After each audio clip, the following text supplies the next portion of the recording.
된다고 생각하시고 오케이. 그냥 편하게 하시면 됩니다. 네. 아니 성교사님 아영자 성교사님 긴장하시고 우리 구독자분들과 시청하시는 분들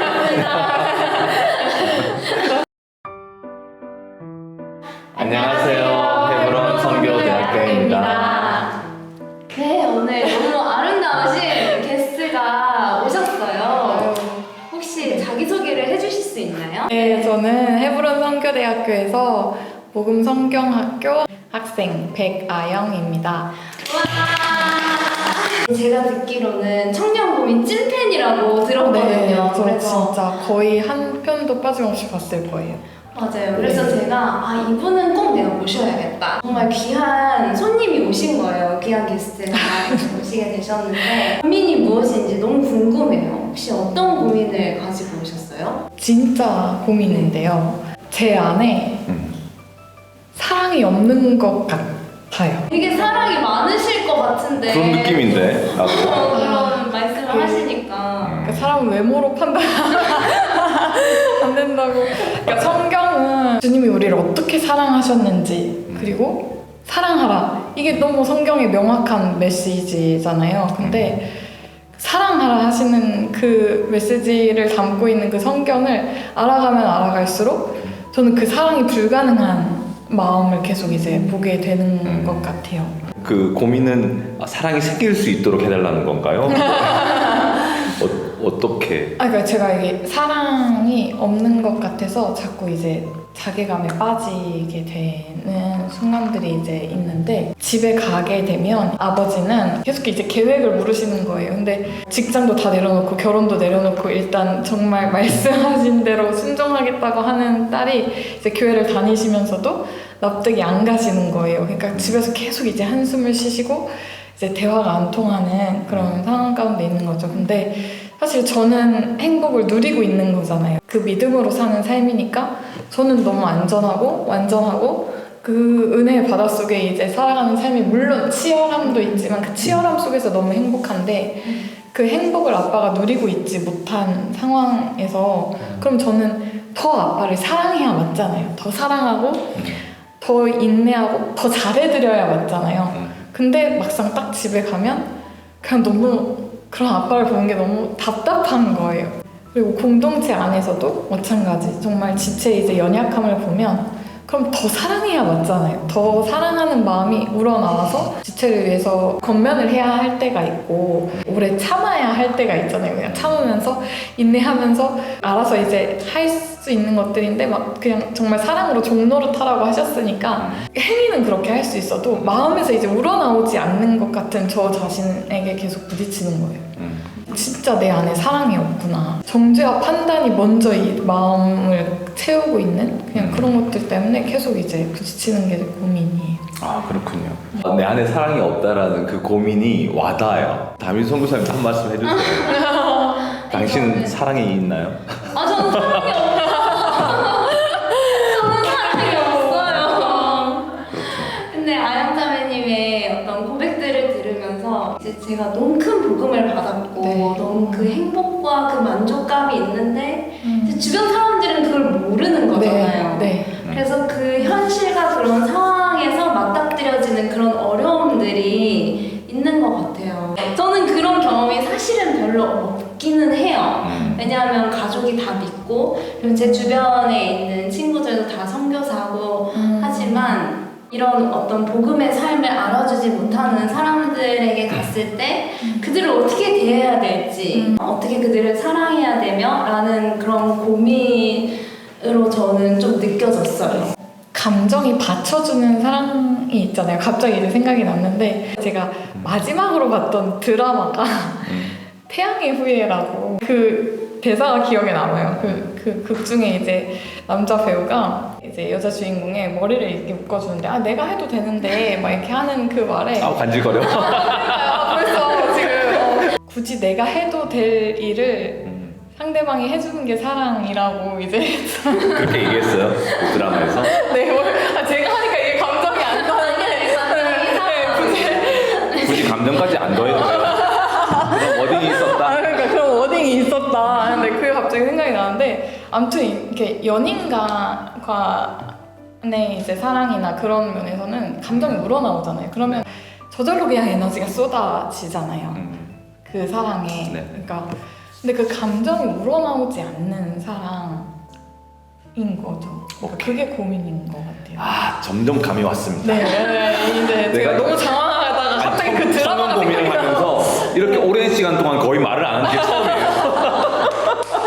제가 그 옛날 저의 별명은 진짜 짜증 대마왕이었거든요. 조금만 하면 완전 짜증 팍팍 내고요. 사람들 막 이렇게 밀어내고, 약간 이런 사람이었거든요. 복음 이전에는 사랑의 주제에서 이제 이 믿음으로 어떻게 나아가야 할지를 저도 많이 고민하면서 시간이 흐르면서 이해하게 되는 사실은 그거예요. 무엇이 사랑인가 하는 것을 정의 내리는 게 굉장히 어려워요. 사랑은 감정만도 아니고요. 감정이 빠지는 것만도 아니고요. 그 사람에게 도움이 되는 것을, 그 사람이 좋아하는 걸 해주는 것만도 아니고요. 좋아하는 걸 해주지 않는 것도 있을 수 있거든요. 이건 어떤 대상이든 마찬가지예요. 그 대상에 따라서 다른 행동이 나올 수 있어요. 다른 결정들이 나올 수 있다고요. 그러니까 무엇이 사랑인가 하는 것을 정의내는 게 굉장히 어렵다고요. 어떤 경우는 직언을 해야 되는 사랑이 있을 때가 있어요. 바른 얘기를 해줘야 할 때는 해줘야 된다고요. 네. 근데 우리가 보통 관계 안에서 관계의 어떤 감정선이나 이런 어떤 관계가 다치지 않기 위해서, 유지하기 위해서 어려운 말을 못할 때가 많죠. 네, 제가 그래요. 사랑이라는 것은 그 사람을 바르게 세우는 것도 포함되거든요. 저는 이런 복잡한 주제를 대할 때 성경으로 돌아가서 제가 진짜 믿게 된 한 가지는요, 하나님은 사랑이시라. 하나님은 사랑이시라고 표현하는 것은 굉장히 강력한 표현이라고 저는 생각돼요. 그러니까 하나님은 사랑이신 거예요. 그러니까 우리가 사랑이라는 개념을 온전히 이해하려면 하나님을 온전히 알아야 돼요. 하나님 안에 있는 공의로우심, 그분의 거룩하심, 그분의 기준, 질서, 이런 것들을 온전히 이해하고 아들을 기꺼이 내어주시기까지 죄인을 사랑하신 그분의 희생, 내어주심, 하나님의 은혜, 이런 것들 있죠. 그러니까 하나님을 온전히 이해할 때 모든 대상을 향한 바른 사랑의 행동과 말들이 표현될 수 있는 것 같아요. 그러니까 굉장히 깊은 의미인 거죠. 사랑이라는 것 자체가. 그래서 어떤 경우는 내 감정에 이끌린 것을 사랑이라고 착각하는 경우도 있거든요. 그건 굉장히 정욕적인 것일 수 있어요. 그러니까 지금 우리가 살고 있는 이 시대는 사랑이라는 것을 완전히 남발하고 있는 시대거든요. 그러니까 일시적으로 그냥 하룻밤 보내버리는 것도 사랑한다고 고백하잖아요. 그 사랑이 아니에요. 전혀 희생이 포함되지 않은 사랑인 경우에는 사랑이 아닌 거거든요. 자, 그런 의미에서 하나님을 온전히 알아가고 그런 어떤 성경 안에 있는 하나님께서 행하시는 일들을 온전히 알아갈 때 그 대상에 따른 나의 사랑의 부분들이 나올 수 있을 것 같아요. 일단 표현적으로는 그런 것 같아요. 근데 일단 정말 사랑을 행함에 있어서는 분명한 에너지가 필요하잖아요. 네. 그러니까 마음이 막 내켜서 정말 이렇게 우러나와서가 아니라 그냥 마음이 우러나오지 않는 그런 것 또한 의미가 있는 것인지. 네. 충분히 의미가 있다고 생각합니다. 제가 많은 그 애 키우는 엄마들을 봤는데요, 있잖아요. 애 때문에요, 너무 힘들어하고 기저귀 갈아주고 빨래하고 있잖아요. 너무 힘들어하거든요. 거의 돌아가셔요, 엄마들. 근데 아무리 그 힘든 상태에서도 애를 사랑하냐고 물어보면요, 말이라고 하냐고 화낼걸요. 아무리 힘들어도. 그러니까 어떤 의지적인 어떤 뭔가 감정을 뛰어넘는 무엇인 거예요, 사랑은. 물론 감정적으로 또 사랑해요. 사실은 우리가 보통 어떤 사랑스러운 마음이 들 때는 굉장히 이기적인 마음에서 출발하는 경우가 많아요. 내가 뭔가를 사랑스럽다라고 할 때는 나에게 맞기 때문이야. 불편함이 없어. 희생도 없어. 사랑스러운 거죠. 어떤 사람을 볼 때 그럴 때가 있고요. 어린 아이를 볼 때도 그럴 때가 있고요. 심지어 강아지를 볼 때도 그렇고요. 그죠? 예쁜 고양이를 봐도 사랑스럽죠. 그죠? 예쁘거든요. 그럴 때는 어떠한 희생도 할 게 없죠. 그냥 사랑스러운 마음이죠. 근데 그런 것은 이기적인 동기에 의해서 그런 게 더 많다는 거죠. 사실은 오히려 사랑의 본질하고는 조금 다른 것이 작동될 수 있다고 볼 수 있죠. 오히려 사랑이라는 것은 아까 얘기했던 그럴 필요가 없는데 내 시간과 열정과 에너지를 희생시켜 가면서 그에게 도움이 되고 정말 위하는, 그럴 때 감정은 전혀 느껴지지 않는다고 해도 그게 오히려 사랑인 경우가 더 많다고 저는 생각돼요. 네, 이야기를 들으면서 되게 궁금한 게 생겼어요. 내가 사랑을 한다고 하고 정말 그 지체를 위해서 사랑을 베푼다고는 하지만 가끔 그게 두려울 때가 있거든요.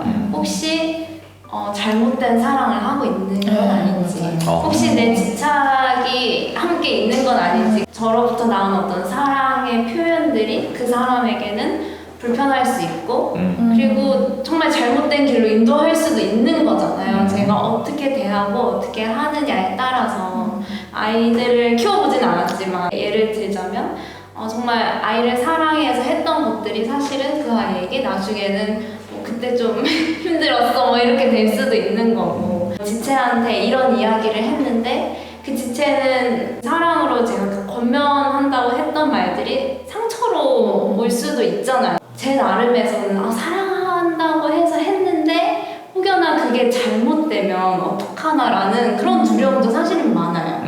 그런 케이스가 많이 있어요. 네. 예를 들면 아이가 아직 이유식만 하고 있을 때, 그러니까 간을 하지 않은 음식을 먹고 있는 상황 가운데 공동체 이모들은 엄청 애가 너무 예쁘기 때문에 갑자기 과자를 주는 이모들이 있어요.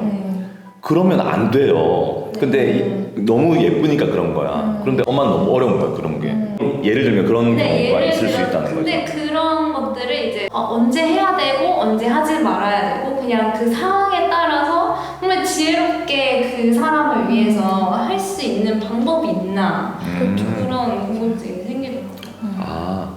그래서 아까 처음에 얘기했던 것처럼 하나님은 사랑이시라 하나님을 온전히 아는 것 속에 있잖아요. 그런 수많은 해답에 대한 어떤 종류의 하나님에 대한 지식이 나의 삶을 통해서 이렇게 투영될 수 있는 것 같아요. 저 같은 경우는 아직도 많이 부족하고 지금 사랑을 저도 하는 거거든요. 지금 이 시간도 사실은 가장 깊은 의미에는 두 사람을 사랑하고 있는 거고요. 그리고 여기 있는 구독자분들과 시청하시는 분들을 사랑하는 거거든요. 이 주제를 얘기를 하다 보니까 좀 그런 것 같은데 제가 사랑을 하냐 안 하냐의 포인트가 저는 별로 없는 것 같아요. 내가 그 사람을 향해서 내 마음이 좋게 일어나냐가 중요하지 않아요. 그를 하나님과의 참된 관계가 될 수 있도록 형성하는 게 저의 목표예요. 누구를 만나도 또 이제 어떤 말씀을 듣거나 할 때도 누군가를 섬길 때는 항상 그런 관점을 있는 것 같아요. 그게 제가 사랑하는 방식인 것 같아요. 고린도후서 5장에 있는 것처럼 화목하게 하는 직책으로 우리를 부르심을 받았다고 하잖아요. 제가 믿음으로 살려고 또 노력하고 그렇게 하다 보니까 어떤 사람을 만나도 그 사람에 대해서 내가 어떤 마음이 일어났냐보다는 주님과 좀 더 친해졌으면 좋겠다. 불신자라면 복음을 만났으면 좋겠다. 이런 관점에서 접근해 가는 것 같아요. 근데 그런 속에서도 아까 얘기한 것처럼 상대방을 불편하게 만들 수 있는 소지는 있었어요. 그런 시행착오가 있었던 것 같아요. 내가 너무 나간 거야, 말하자면. 불친절하게 뭘 전했어. 얘기를 하다 보니까 좀 내 불편한 마음도 섞이고 반응하지 못하는 그의 태도를 보면서 답답함이 막 흘러가고 이렇게 되었을 때 혼자 있을 때 생각하는 거야. 그러고 나면 그건 사랑이 아니었구나. 정말 예수님은 어떻게 했을까? 이런 고민도 좀 하게 되고 그렇게 조금 다듬어지고 있는 과정 속에 저도 있는 것 같아요. 지금 생각해보니